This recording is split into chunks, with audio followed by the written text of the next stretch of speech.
Grabe ang twin tower ng Lakers, parehas pasok sa rebounding leaders ngayong season. Top 1 si Christian Wood off the bench, pero bago yan mga NBA fans hindi nagustuhan ang ginawang pagbawi ng referee sa kanilang tawag mula sa ginawa ni Draymond Green. Solid start nga po para sa GSW dahil matapos silang matalo noong season opener laban sa Phoenix Suns. 5 straight games na nga pong nananalo ang Warriors at nakaupo sila ngayon bilang top 2 ng West standings.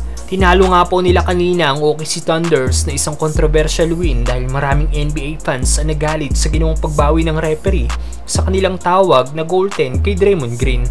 Dahil sa mga huling segundo nga po ng laro kung saan dikit ang laban sa skora 139, tumira nga po ng winning layup si Stephen Curry na siyang pumasok. Pero tinawagan nga po ng mga referee si Draymond Green ng goaltend matapos na mahawakan nito ang rim habang nasa cylinder pa ang bola. Panandali ang nireview nga po ng mga referee ang nasabing play at sa huli, binawi nila ang kanilang tawag at kinounted ang ginawa ni Steph. 0.2 seconds na nga lang po ang natira kaya wala nang nagawa ang OKC at tuluyang natalo. Madaming NBA fans nga pong nag-react sa ginawang ito ng mga referee. Ayon sa isang fans, hindi niya daw alam kung bakit binawi ng referee ang offensive goaltend na itinawag nila. Ayon naman sa isang nagkomento, kailan pa daw pwedeng hawakan ng isang player ang rim habang ang bola ay nasa cylinder at hindi ito matawagan ng goaltend. Nadaya daw ang OKC Thunders. Well, anong masasabi nyo dito mga brother?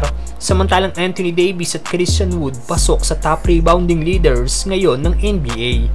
Matapos mag-choke ni Davis noong Game 1 kontra Nuggets kung saan 17 points ang kanyang ginawa noong first half, hindi na nga po ito nasundan pa at naging scoreless na noong second half kaya sila natalo.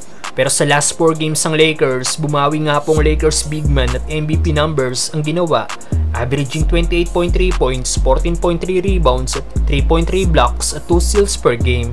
Kung magtutuloy-tuloy ang magandang defense ang ginagawa ni Davis, siguradong malaki ang chance na siya ang manalo ng Defensive Player of the Year award ngayong season. Samantalang para kay Christian Wood, masasabi natin na ito ang pinaka nag-standout sa mga bagong player ng Lakers sa kanilang naging first 5 games. Dahil kahit coming off the bench nga lang po si Wood, malaki ang naibibigay nitong impact sa Lakers, lalo na pagdating sa depensa. Si Wood nga lang po ang nakakuha ng may pinakamataas sa plus-minus rating sa Lakers sa huling 4 na laro, meaning maganda ang nilalaro ng team pag siya ay nasa loob ng court. Number 1 din siya sa plus-minus rating ngayon sa NBA sa mga player na naglalaro off the bench. Pero hindi nga lang po sa depensa malakas ang dalawang Lakers big man dahil parehas pasok bilang rebounding leaders ang dalawang player. Nagrarank nga po si Davis ngayon bilang 3rd overall sa NBA bilang rebounding leaders na may average 13 rebounds per game, kasunod ni na Sabonis sa Tatum. Samantalang si Christian Wood naman ay number 1 sa rebounding leaders na mga bench player, averaging 7.8 rebounds per game. Kaya siguradong pag pinagsabay ang dalawa sa starting 5 ng Lakers, ma-out-rebound kagad nila ang kalaban. Anong masasabi nyo dito mga brother?